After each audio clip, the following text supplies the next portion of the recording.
Hello, everyone, and welcome to The Way is in Training. This is a podcast exploring how warriors should train and fight, as well as how they should live. We will talk about technique, but we'll also dive deep into fitness, mindset, and strategy. We will explore leadership and philosophy as well. So whether you are a young soldier, a veteran police officer, a responsible armed citizen, or simply someone looking for an authentic life, let's examine how the lessons of combat and preparation for it can help us fulfill our potential. Let's explore the way together and learn how the discipline of training can show us our true selves amidst the chaos of life.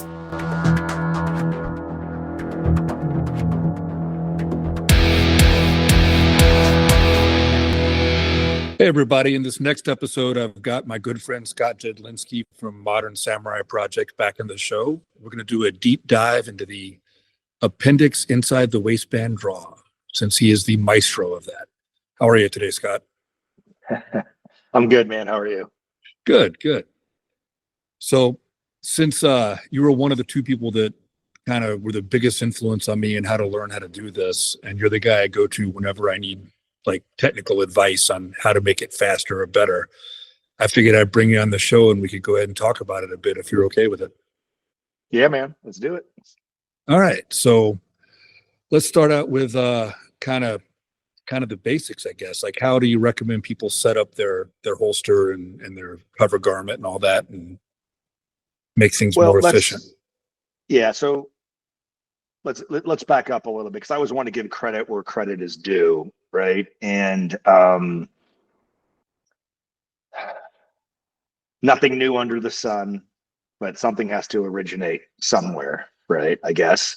So I want to give two people the credit of where I kind of developed what I think is a pretty efficient AIWB draw, that can be as fast as you want it to be, regardless of, I don't know, hand speed or physical strength or anything like that. I just want to give credit. So the two people that I studied the most, even though I had a pretty good AIWB draw beforehand, it's kind of making up, discovering things on my own. I think the two people that I studied the most to really refine it, to get it be consistently, sub-second and accurate shots, were Les Kiss-Martoni and Gabe White. Okay. Yeah. Now, at the time, I was competing from AIWB. I earned a fast coin before I even met those guys. But the two main things that I learned about my methodology in going to Gabe's class and just taking video and watching him and trying to, I don't know if I was successful, but trying to be able to explain his draw better than he could, right? And that's not a dig on how he explains his training, his draw and stuff. I just want to see if I can get a little bit more detail and be able to replicate that, even though his draw is not what I do, but to be able to replicate that and that whole thing, maybe really be able to break down the process a little bit more.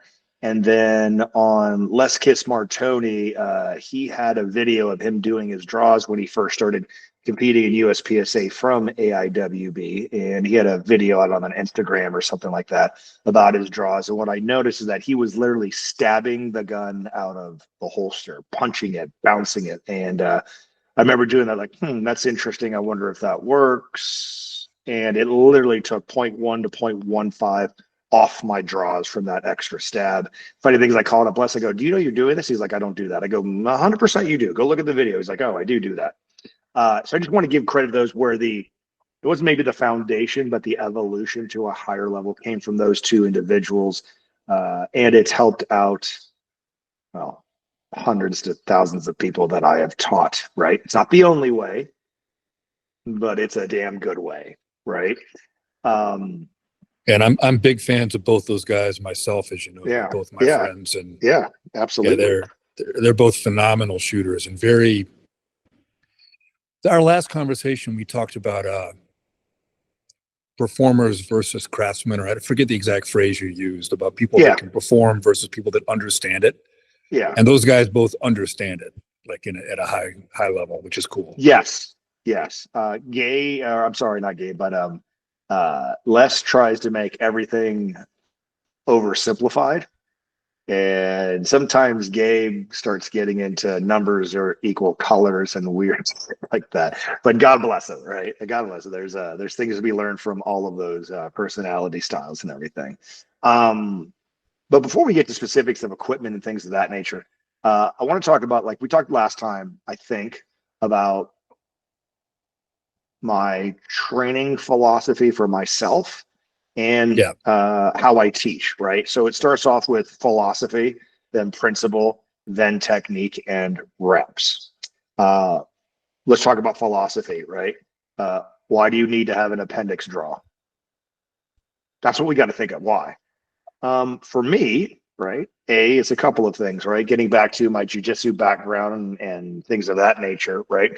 You always know that when you are more center line and you have straight lines, you are more efficient. So and an AIWB draw in many applications is more efficient. That's the philosophy of it. Yeah. Okay, that's it. What's the principle? What is the held belief of why you need to get better at an AIWB draw? What does an AIWB draw help you to do? Well, because of those straight line efficiencies, a sitting down draw is no different than being in the car with the seatbelt, being standing up or moving. It's pretty much all the same because it's all on your center line, and you know where your center line, so your belly button is at all times. So there's more body indexes, or if you want to be fancy for my nerds, proprioception out there to help you with that. As opposed to a 3 o'clock concealed draw, right? As a martial artist, as most martial artists do, you want to control the inside. Well, when you do an outside the waistband draw, for the most part, right, if they're laying hands on you, you're on the outside, you provided a hook. We would never do this on the mats, right? Or when you're throwing hands and stuff. Now, for competition, and all that other stuff, well, people are trying to throw hands at you and things of that nature. But, the principle is it needs to be more efficient. I don't want to be on the outside, and appendix lets you do that, right? This is fighting. This is appendix, right? This is surrender. This is a 3 o'clock draw. Not saying you can't be fast for a 3 o'clock draw from concealment. There's guys like Mike Green and Chris Woomer that I think are exceptions to the rule. They are amazingly fast from 3 o'clock concealment. But for most people, an AIWB is a better path to that speed and consistency. All right. What's the technique? There's a whole bunch of techniques, and techniques can change on hand position, right? High thoracic, hands relaxed, cheater grip, arms crossed, things of that nature. And there's plenty of different techniques out there. And then finally, you have to do the reps, right? I always say if I teach you something cool and you don't practice it, it's never going to stick, because we have to rewrite the procedural memory of what we used to do, right? And if you've never drawn a gun before, you got a lot of hard work to do. But let's shorten those curves by going with principle and then technique first. So that's the overall reason. If that doesn't jive with you, if you disagree with me on the way the body works and things of that nature, you want to stick with 3 o'clock, you're an American. Do what you want. Okay. But I challenge you to be a 3 o'clock concealed guy in your car. You're right-handed with your seatbelt on. How you get your gun out? You don't. You don't. Get out of the car, which I'm not going to get into that whole debate, but you can't, because you got your seatbelt block and you got to do all this hand kung fu. By the time you're done with the hand kung fu, the whole reason why you're doing it is already crept up on you. So. And I remember putting in a lot of reps as a cop, especially when I was still in uniform, because it was strong side draw, Mm-hmm. And there were all kinds of practice methodologies, techniques that you had to work on to try to defeat that seatbelt in time to get the gun out. And it is much easier from appendix for sure. And same thing, like you said, if you're grappling with somebody, appendix is a whole lot easier to defend and introduce the tool into the fight. And if you're strong side draw, I think. Right. Because you got both hands here and you're strong here, right? Both hands can defend the gun, push, and everything like that. Where here, this is defending the gun and this is across the midline. Well, all I got to do is tap your elbow and I got your back. If I got your back, Life gets very hard. Life gets very hard. Now there are other people, right? I've talked to, oh my God, I'm blanking. He's a good friend of mine. I'm blanking on his name. Amtech Shooting Solutions. Sorry, Chris. Yeah, Chris. Sorry, Chris. Can't remember your last name. Anyway, he's a second-degree black belt. He carries 3 o'clock strong side because he feels with his techniques he can blade off, right? But he's also a knife guy too, and that voodoo, which I know nothing about. I hate knives. Anyway, so different things. I just find that AIWB is being more efficient. So since AIW, we have the philosophy that AIWB is more efficient. How can we make our setup even more to accomplish that goal, to make it efficient, to get rid of obstacles, right? And that comes down to kit. Good kit doesn't make you better; it just removes obstacles. And we all know bad kit sure shit creates obstacles. So I think the first question that, before I went into that little roundabout there, was how do I have my setup? Yeah. Yep. Okay. So let's talk about clothes first. Before we even get into holster and belt and stuff like that, let's talk about clothes first, right? The common misconception is more shirt, more better, right? If you're an XL guy, wear a 3XL shirt. That's not the case, right? Especially if it's a cotton shirt, because that cotton shirt can get into more crevices, right? Which may lead to actually more printing. That's the simple part of it, right? The other part of it is the longer the shirt, the more time it takes to get above your gun, which will make you slower. And since you're slower, you're going to try and hurry up and try, and that never works out well. Okay, so let's be more efficient. Wear the same size shirt you always wear. If you're a large guy, be a large guy. If you're an XL guy, be an XL guy. Now, not all shirts are made the same. Okay, you're going to have your next levels. I don't know where next level t-shirts are made, but I think I don't know. All right, then you're going to get some other off-brand made in Pakistan, and it's made on Pakistan 2XL, which ain't American 2XL. So you got to figure out the shirts that work for you and your concealment. Okay, that's number one. Number two, pants. Most people don't think of pants. You need to have your belt loops, right? I don't know if you guys can see that. My belt loops are right here on the front of my hip bones. Okay, that gives me enough space to hide any gun that I want to, but also is enough support so my gun isn't sagging down. There's a popular tactical brand that said, oh, on our new jeans, we're going to put them way out here. Well, basically, you have a bridge with only 2 foundations. Guess what happens to the middle? Everything starts to sag. So you need to think about that. Also, that the waistband area can't be thick, right? Can't be too thick, because, for example, on some like the super tactical brands, right? The duty pants for like Vertex, UF Pro, Cry, stuff like that. That waistband made for a padded duty belt is very thick, right? To go up and to make that belt more comfortable. Well, you do that with appendix. Now your gun goes from at your waistline to up here, because that's where your waistline is, and it's too high, and then you lose your body index and things of that nature. Hopefully that makes sense, right? So you got to figure all that out. Yeah, like I've noticed that God, I'm gonna sound like my wife for a second, but low rise versus high rise. Yeah, exactly. The low rise is way better for the draw than the high rise. It can be, sure. Yeah, absolutely, sure, it can be. So that's pants. Okay. Then the next one is the belt. Unfortunately, everybody, you're going to have a box full of belts like you have a box full of holsters. Okay, because you got to find the one that works specifically for you. Now, there's 2 types of major belts out there. Okay. Good belts. There's one that's stiff all the way around, your Aries gear, your next belts, your core belts. Okay. Then there's ones where they are stiff, where you would hang your gun, but the rest of it is elastic. Examples of those, some Blue Alpha belts out there, Hunter Constantine's belt, of which one of the tier one belts is a white label of Hunter's belt. Great belts. You got to find the one that works for you. Okay. Me, I'm kind of a round body, not as round as I used to be, but still round.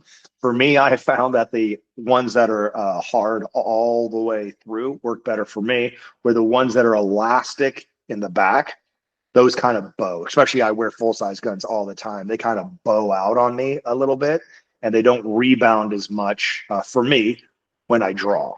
When you stab the gun out of the holster. Correct.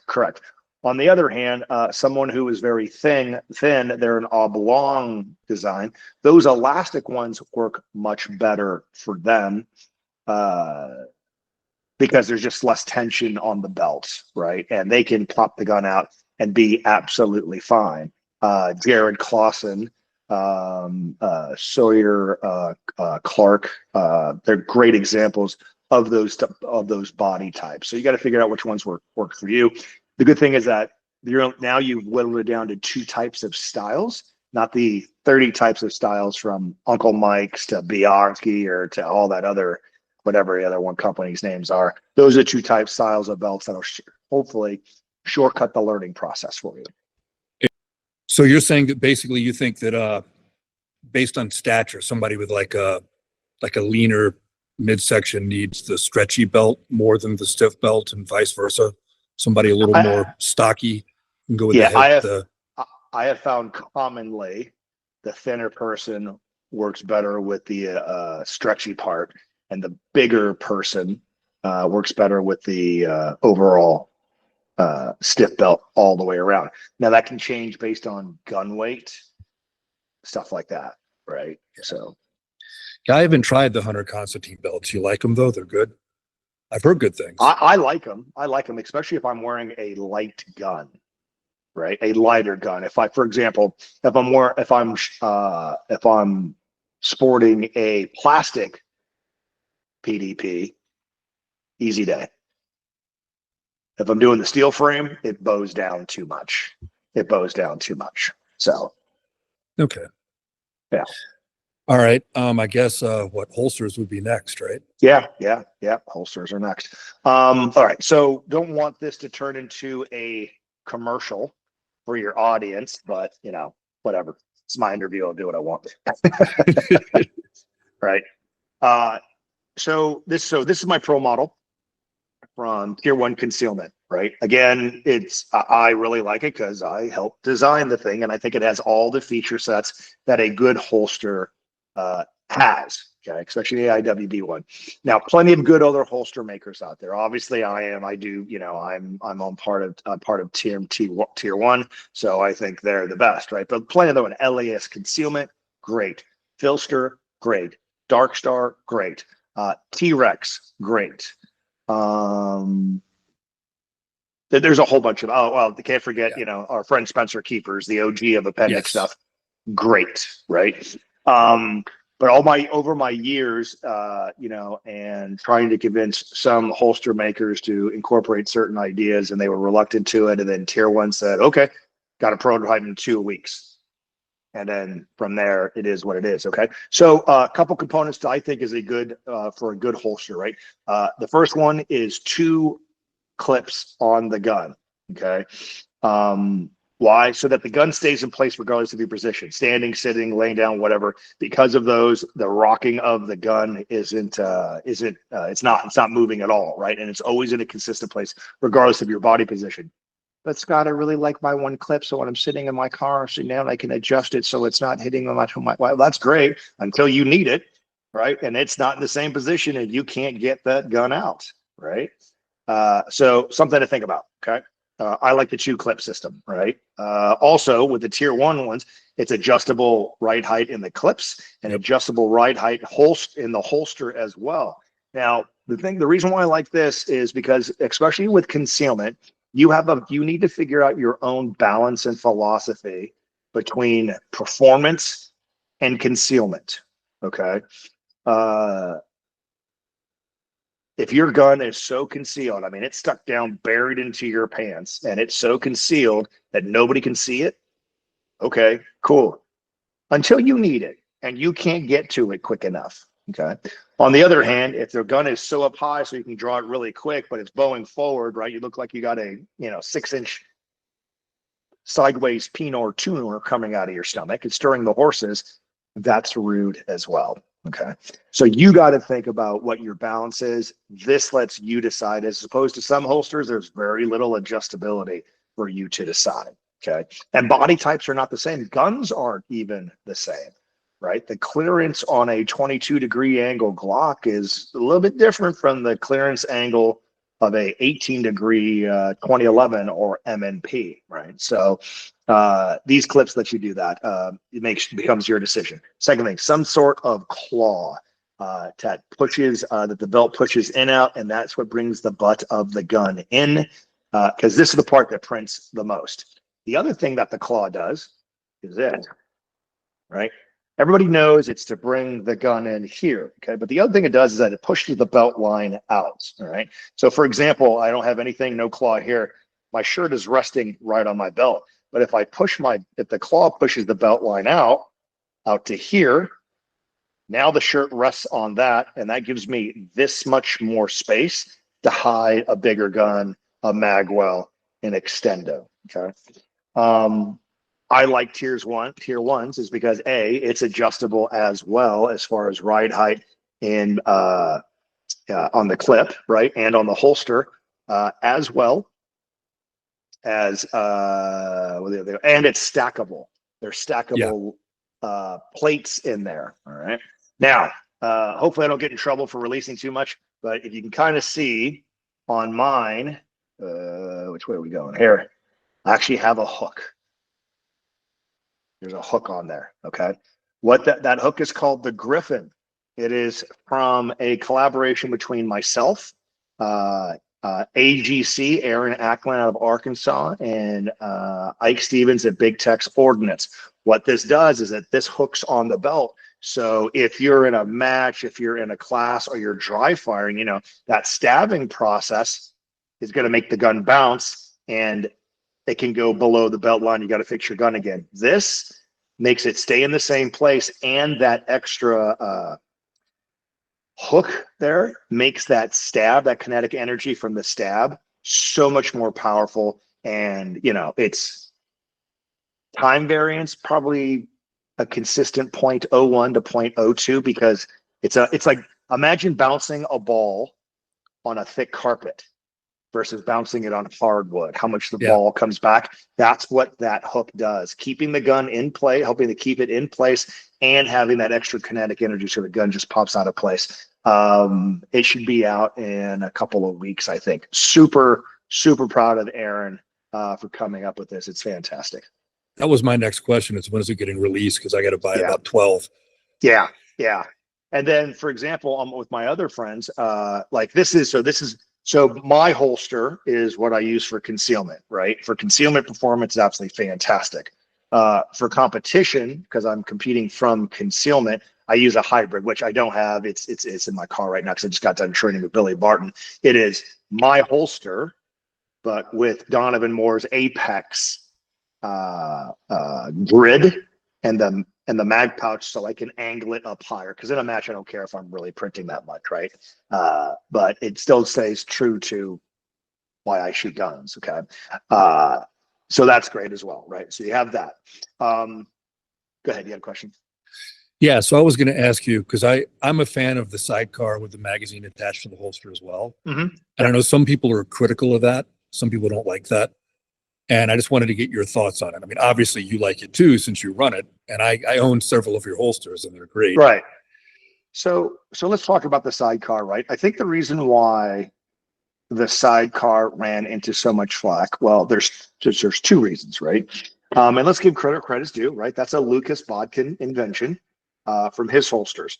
The reason I think it's criticized is well, actually 3 reasons. The first one is you don't like Lucas. Whatever, bro. Okay, that's not a reason to talk about his kit poorly. Okay. The second one is that his old holsters were one piece, right? And it was a static hard piece connecting the main holster to the sidecar. It was actually just one piece. So rolling around, weird stuff, and blah blah blah, they would crack all the time, especially on large men like you and I. Okay. Since he's fixed that, which is with his hinge system, which I think is genius, man. That hinge system, you can put a magazine, you can put a straight blade, you can put a tourniquet. Yeah, I think they got a new one where you can put like a can in there. Why you would do that, I don't know, but hey, options are always better, right? And the third one is there's that crew out there is that if you don't absolutely need it, it's going to become an encumbrance, a hindrance. And I'm like, that is not what I have discovered. No, I like it just because it makes it, and I like it with, a hinge system of some sort, a flexible attachment, right? Yeah, right. Like I run LAS, they sponsor me. I love your holsters too. Same kind of theory. And it's so easy because it's always there. I'm not messing with, attaching the mag pouch separately and figuring out where I want to put it. It's just the whole system pops in place and pops out of place. Yeah. And so if you remember when my Pro model first came out, the mag pouch was separate. Okay. Yes. There are a couple philosophical reasons, right? Market distinction. I was much, much, much, much heavier then. So the sidecar designs were not comfortable and they would print on me. So I wanted a mag pouch with a different angle further back. And there was another reason. Well, but that's pretty much it. That's pretty much it, right? So then, when the holster started doing very, very well, Jack over there, Jack Clausen, goes, "Hey man, we're getting a lot of requests to have a sidecar version. Can we just make a prototype to see how you dig it?" And I'm like, "Sure, yeah, why not?" So I put it on, and I was like, "Okay, I'm not perceiving any more weight. I'm not printing." And you know what? Even though I think there have been documented 0 reloads in a civilian gunfight, what if you're the dude that got hit by lightning, right? Why do we carry guns? Better to have it and not need it than need it and not have it. Well, how about the same thing for a reload? And if it doesn't stop me from doing anything else, why not? Why not? Right? So they sold me on that. So final and last component, some sort of wedge in the back. Okay. You'll notice it's like, oh my God, he shoots for tier 1, but he's not the tier 1 stuff. Yeah, I'm a big dude. Okay. I need a bigger wedge. That one is made out of a yoga block, right? Not a yoga mat, a yoga block, right? I came up with that idea, Jesus Christ, 10 years ago or something like that. If you remember the old Raven Eidolon holsters, right? Yes. Probably the first module or modular AIWB holster. Fantastic, fantastic holster, well ahead of its time. So they had that little hockey puck thing in the back. Well, on me, that was like throwing a hot dog down a hallway. It didn't do anything but cause hot spots, right? And at the time, now my ex-wife was a yoga instructor. And I'm like, there's got to be that. And I'm like, oh, saw this purple yoga block. I'm like, let me take this thing, cut it up, right? Put double-sided Velcro so I could remove it if I wanted to, blah, blah, blah. And never looked back, right? $5 for the yoga block, $3 for the double-sided Velcro. And if you don't have a folding knife and a Dremel at home to smooth it out, then what kind of man are you, right? Right. And so, yeah, there you go. If you're smaller than me, then the ones from tier 1 will be fantastic. The ones from Darkstar, Filster, JM Custom Kydex, Spencer Keepers, those will work great for you. Me, I want something a little bit bigger and wider. Okay. So what does the block do, or what does the wedge do? A, it brings the butt of the gun forward, so you're not muzzling your junk. That angle brings the back strap and the slide of the gun in, so you're not printing as much. I find a wider one to be better because it distributes the weight or the contact points of a holster across your entire lower section there. So hot spots go away and you never touch Kydex. The other thing it is that you're shooting a long match, or you're shooting, 1,000 rounds in a 2-day class. Your gun's gonna get hot, right? That heat is not going to transfer through the wedge. So that's why I think it's an integral part of it. Even if you're so thin you don't need one, I don't want plastic digging into my lower section the whole time. I want it to be comfortable, and especially don't want the heat on there the whole time either. So yeah, that's about it. Well, and I remember one time, one of the pieces of advice you gave me, actually, when I started working with 2011s from Appendix, moved there from the Glock, and I was having an issue with the full-size beaver tail and getting my hand on it correctly. Oh, yeah. And you had me put a piece of wedge higher up on the holster in order to give myself the space to get around the beaver tail. So on the back here, I got a little piece of Velcro there, and I took a small T1 wedge, and when I shoot my 2011s, I do that. Also on the draw, on my beaver tail guns, like my AJ number 13 2011, I don't stab down 12 to 6 like on my Walther. I go 2 to 7 to be able to slide my hand behind that beaver tail. That was the other piece of advice you gave me that helped a lot. Yeah. For me, is the 2 to 7 slower than the 12 to 6? Of course it is. It's an angle versus a straight line. But the reason why you're doing it is because you probably either got an M&P with an Apex, or actually not an M&P, but you probably got a 2011, and you'll make up the time in your splits. There you go. Yep. Final thing, right? And for some people, they vehemently disagree with me on this. That's cool, right? I'm just going to tell you what I think, why I think it works for me, and the testing that I do on it is holster retention. People will tell you that the proper holster retention is you take it out of your pants, hold it upside down. If they shake it and the gun doesn't come out, that's proper retention. That is too much tension. When the gun is in your pants, I'm going to say 80% of the tension actually comes from your belt pressure. Okay. So if it doesn't come out when it's not in there, and then you put the belt pressure on, that's why I'm sure you've seen this in class. The guy's got too much tension when he draws, he does this, right? Because you've got to deadlift that thing out of there, or snatch and clean that thing out of there, right? I think it should simply scrape out of the holster when it's not in your pants. That way, when you're putting the gun down, right, it doesn't slide out of your holster with that wedge on. I have 2 tests. One that's very quick is the jump test. I do the tension to where it scrapes out, then I put it in my pants, and then I jump up and down, right? Shirt high, I jump up and down. If the gun doesn't come out and I don't hear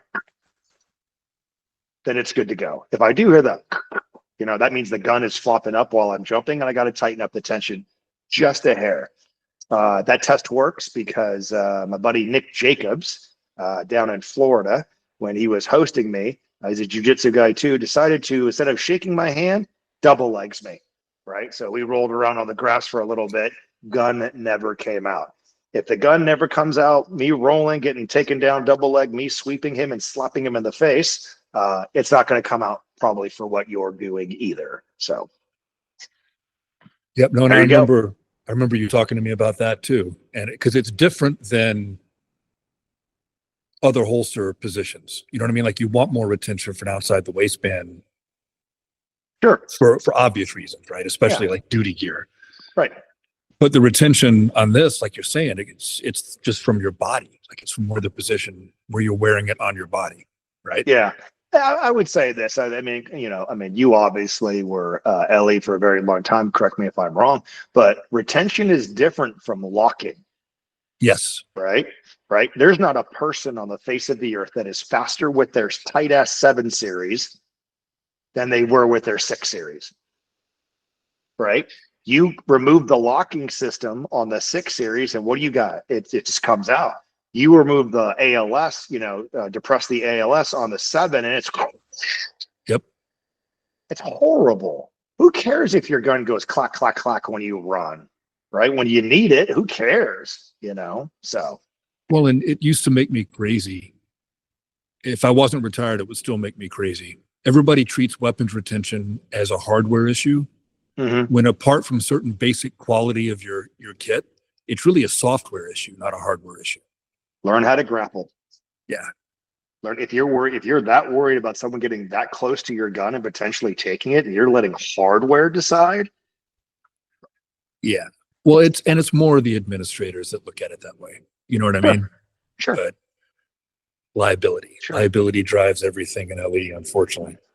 Which is a great segue to the last part. How high should that holster be, right? Where is that balance between concealment and performance? And it's going to change based on your body style, the gun you carry, and things of that nature, right? So, you're talking about 3 o'clock, right? And there's great debates out there. Some guys think that, the SLS, ALS, SLS combo with the hood, they think that SLS saves lives. Okay. Then you got other guys like Jared Wrestling is like, if someone gets that close to my gun, they're going to die because they're not getting my gun, regardless if I got a hood or not. Learn how to do it with your hands, bruh, right? His words, not mine. That is a congruent argument to how tall is your gun. Like people come to my class, whether it be the AIWB or the red dot, and they're shooting from AIWB, and the front strap is literally touching the belt. And I'm like, how do you get your fingers in there, bro? Right? You wonder why you can't hit your goal of a 150, 125 or less draw, because you got to do math every single time, right? Let me see your hands. Yeah, dude, your hands look like they got beaten up by an angry nun because you keep on hitting your hands on your belt. And you got to do all this. How much curvature do I do? All this other stuff, right? And it's generally because they think if they don't do that, they're going to print. I go, well, hey, dude, safe environment. It's a class, man. Let's raise those. Let's bring the clips down to bring the holster up, and let's see what we can get away with. And inevitably, on most good quality holsters, you're going to be able to raise that gun like 2 inches, if not more, and they're still not printing. We'll be paranoid for a while because it just feels too comfortable, right? But again, if your gun is so concealed you can't get to it, what does it matter? And I think too, speaking as the retired cop, right? People overestimate the danger of printing. I carried a gun everywhere I went my entire adult life. Yeah. In a big city where I was commonly walking around cops who didn't know I was a cop. Right. And nobody ever knew I was carrying. Right. People don't, it's not as much of a red flag as people think. Yeah. Yeah. You also don't want to be lazy with it. No, right? I'm not saying that. Yeah. Don't have it where it's hanging out at a 45-degree angle and your shirt is off the backstrap, right? Exactly. But a little bit, like, people don't realize that's a gun. It could be a cell phone, it could be a million things, like just that there's something under your shirt, but they're not going to automatically assume it's a firearm. Yeah. I think. And here's my argument. Why not both? Why not have the performance and the concealment? And if you can pick a garment that helps you facilitate that, why not? For example, why are hoodies so good? It's not because of the thick cotton. It's because they got a pocket.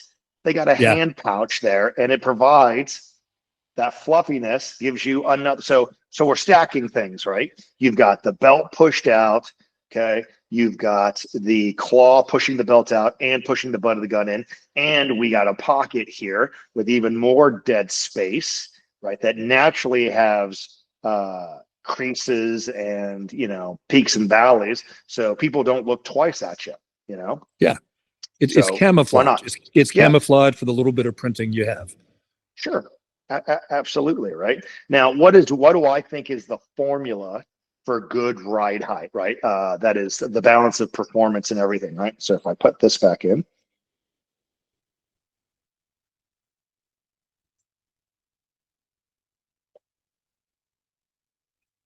Anyway, now the audience can see because everything's black. See how it hooks on the belt right there? That's nice. I got to get some of those. Yeah. And it just pops up. Okay. So here's what I think is a good formula for ride height. Okay. So first of all, you got to make sure you're not printing, right? Boom. You don't see anything, right? Because this fold here takes away from any of that. Okay. I think a good formula is these 3 fingers, right? Pinky, ring, and index finger need to go in between the gun and your pants without bending your fingers. Okay. So if you can see how I'm not bending, right? Yep. And my fingers are perfectly straight, and the first thing hitting is my thumb. So when I come down, the gun just comes out quick. There's zero math. If you have to do this, if you have to curl the fingers to get to your gun, that's math. Okay. Also, if this is touching your belt, how do you even get in there consistently? You know what I mean? So, I think that's pretty much it. I think that's the beginning part of my AIWB portion of my class. For my 3-day class that I cover. I think if you follow those things, you'll have an amazing head start and a foundation that you can tweak to your philosophy, principle, technique, and reps on your own after the class. Sweet. Let's, if you don't mind, let me ask you about technique itself, like your preferred technique. Like maybe, where do you think is a good starting point? Clearing the garment? Like, what do you want to cover? What would you cover first? Yeah. So hand positions, right? So we need to get some sort of body index, right? And I think the body index is always your belly button. You always know where it is, you know, that proprioceptive index, that body index, whatever term you want to use. I think the butt of the gun, or I'm sorry, yeah, the back strap, the back plate of the gun needs to be in line with your belly button so that you can have that proper index. Well, that's a good question too, because people differ on exactly what clock position they want their appendix to be at.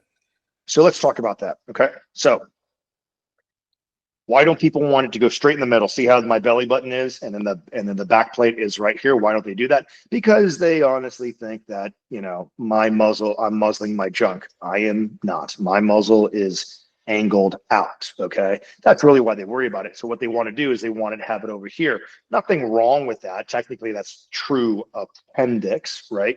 But the problem with that is if I bring my gun over to there, right? I can't really do it because I got a light on my gun, so I won't shove over there. But if I over here, when I pull up my shirt, whether from the hem or whether from the belly button, see how it makes a triangle? It's easier if I go from the hem. See how that's a triangle right here, right?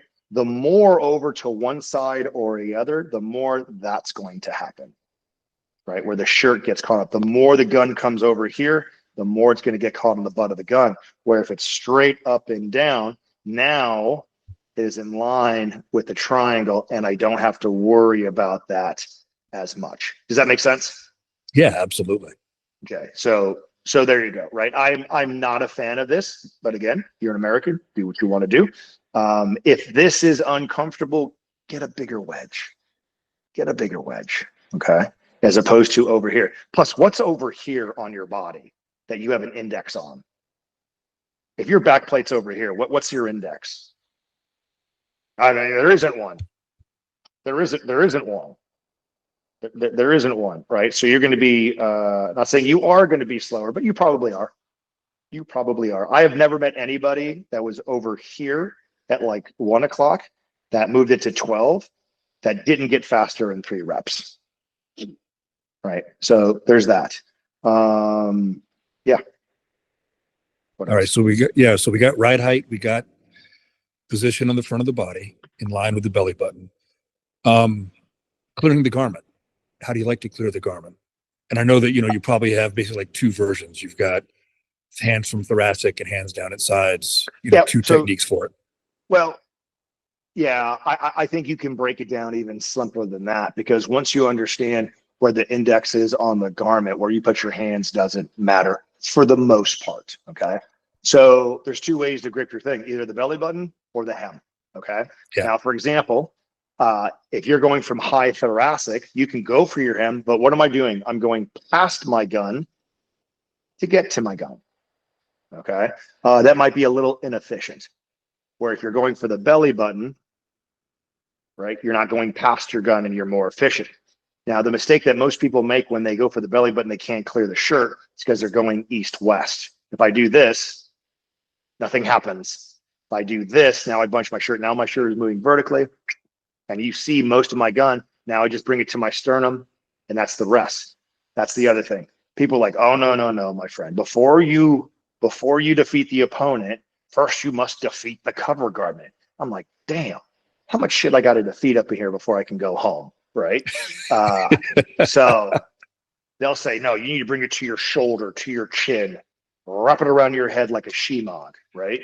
But if I am, we'll break out AJ's 13, 2011 beauteousness here, right? Ooh, very nice. If my gun is here, and my thing, and a gun comes up to the sternum and it starts going toward the target, what does my hand have to do to get to the gun?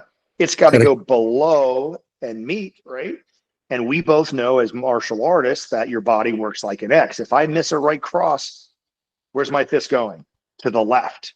If my support hand is late, where's my dotted muscle going? To the left, right? To the left.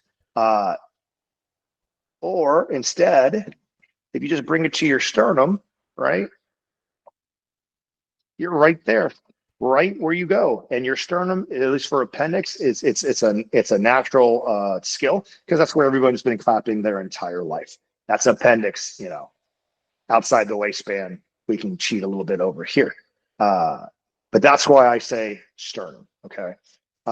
So that's the high thoracic one. The other one is hands relaxed, where your hands are down here, right? Now, here's the thing. If you have a body to where your shirt makes a shelf down here, we have two friends, Spencer Keepers and Gabe White. They specifically buy shirts to make that shelf, and they always grab at the hem. That's perfect. My shirts don't do that. I am flat, right down here where my shirt meets my pants. So if I try and go for my hem all the time, I miss or I hit my belt, right? You can say that's a training thing, but I've got more draws pretty much than anybody else on the face of the earth practicing this stuff, okay?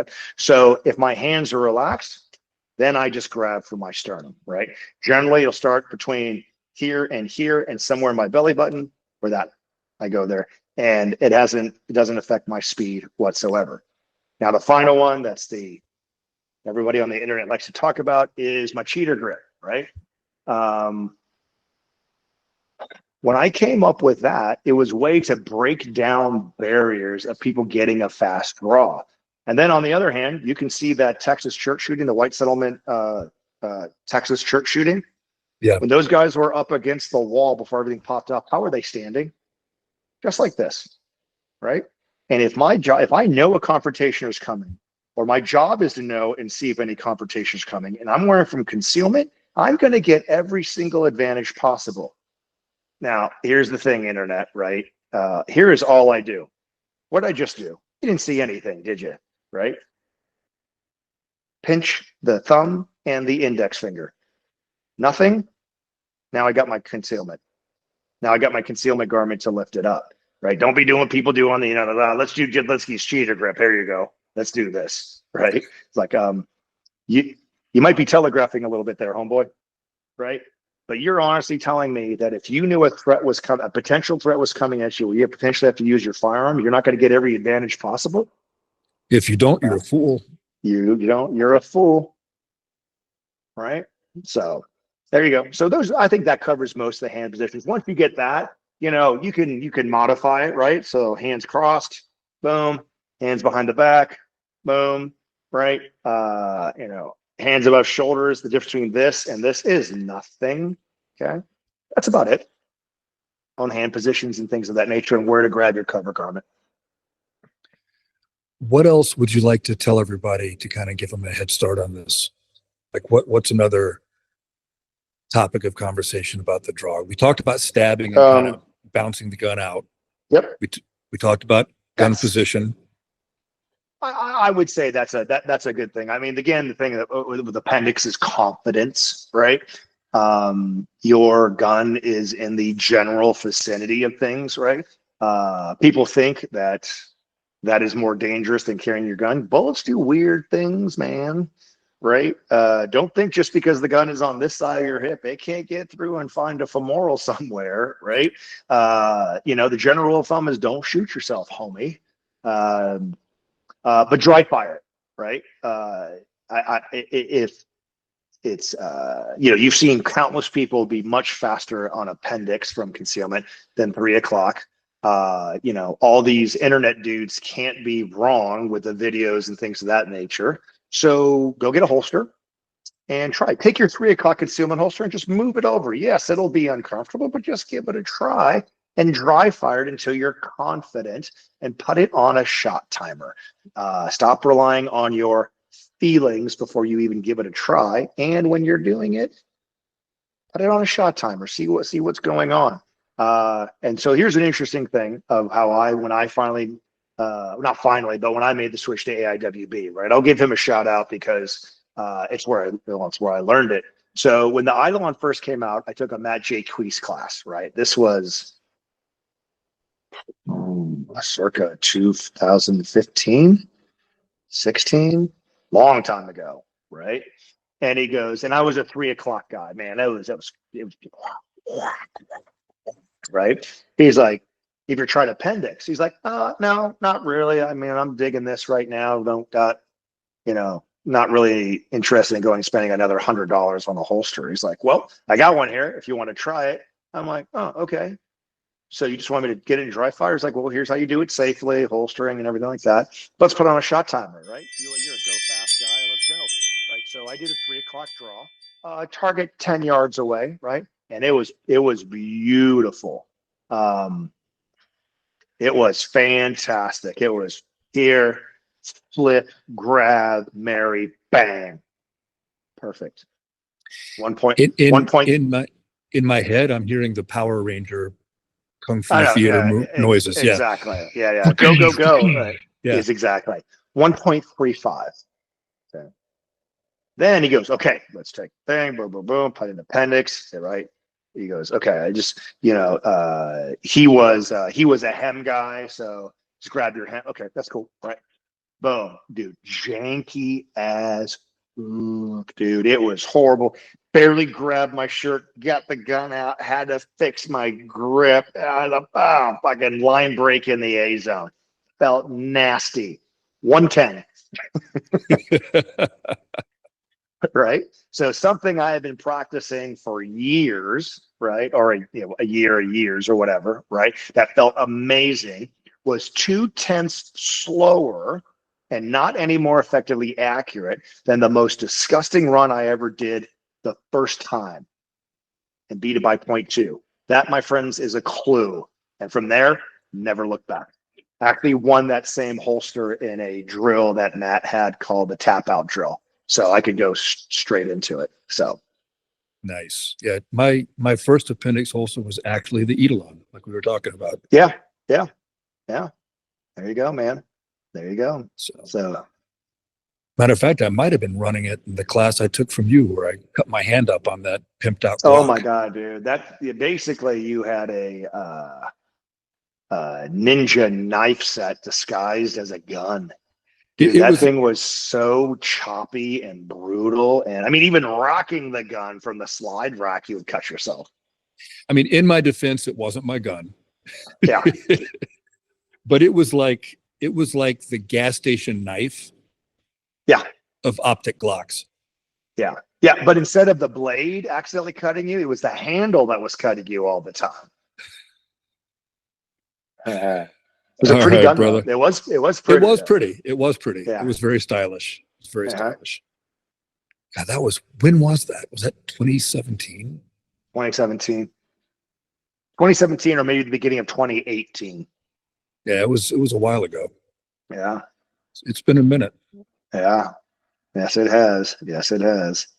Well, I appreciate you coming on and kind of doing the deep dive on this. I think people will get a lot out of it. I really do. Plus, it's a good refresher for me because I'm focusing a lot on IDPA this year from appendix. So I'm going to be working on this a lot myself. Cool. If anybody's been living under a rock in the shooting world and doesn't know who you are and how to get a hold of you and have a class with you, let's let them know because everybody should take a class with you and train with you for sure. Yeah, I appreciate that. Modern Samurai Project. If you Google that, I'll come up, right? The main website is .com. That'll take you to the schedule and the Shopify page where you actually, register for classes and stuff. YouTube, Modern Samurai Project, Instagram, Modern Samurai Project. Hours and hours of video going back years and years and years on stuff. So what can you expect in my class? Regardless of how you carry your gun, right? Competition draw, ALS draw, ALS SLS draw, or appendix, you'll get a couple draws out of that. How to basically manipulate that gun and that dot so that it is consistent throughout your draw, efficient. You're going to use structure instead of strength. And more importantly, hopefully I give you methodology how to train on your own after the class so that you can get better on your own. And then I'll give you references of other people I think you should train with. So, yeah. And as a little endorsement, there's a lot of the stuff we talked about today, these little like small little tips and clues that help out huge, right? Your class is full of those on everything, not just on the appendix stuff. There's a lot of really fine points that, nuances of technique that will help people make improvements, kind of low-hanging fruit in their training that'll help people out a lot. So if you haven't trained with Scott, you absolutely should, without a doubt. Been a huge influence on my shooting, and I appreciate the friendship, brother, for sure. Yeah, I appreciate you, man. Can you see your book up there in the background? Oh, I don't know. You can't or not. There it is, up on the shelf. Hope you liked it, buddy. Yeah, of course I did. All right, brother. Well, hope everybody enjoyed the episode. Like I said, if you haven't trained with Scott, go train with him. If you have trained with him, go train with him again, because it'll still be a good time and you'll still learn stuff. And that's it for today, and we will talk soon. Talk to everybody next time.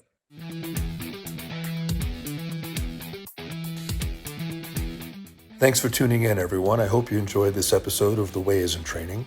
Please come back again as we explore how training makes us better at our craft and better in our everyday lives. See all of you soon.